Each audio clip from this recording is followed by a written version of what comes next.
ఇక నిన్న చాలామంది అడిగిరు నయీం వ్యవహారం గురించి చెప్పండి అని చెప్పి చాలామంది అడిగిరు. అయితే నేను కొంత రీసెర్చ్ కూడా చేయడం జరిగింది దాని మీద.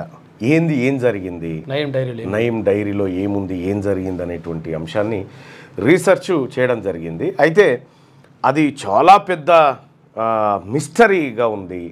ఆ చాలా పెద్ద మిస్టరీ వెనకాల ఎవరున్నారు, అసలు నయీంను చంపింది తెలంగాణ పోలీసులేనా, మరి తెలంగాణ పోలీసులు అయితే వాళ్ళకి తెలుగు ఎందుకు రాలేదు, సో ఇట్లా అనేకమైనటువంటి అంశాలు కనిపిస్తూ ఉన్నాయి దాని వెనకాల.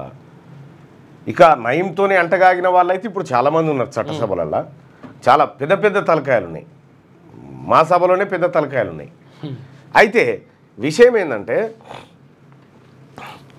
కరెక్ట్గా మనం నయీం హత్య గురించి మాట్లాడుకోవాలంటే ఒక సినిమా స్టోరీ, ఒక థ్రిల్లర్ స్టోరీని తలపిస్తుంది.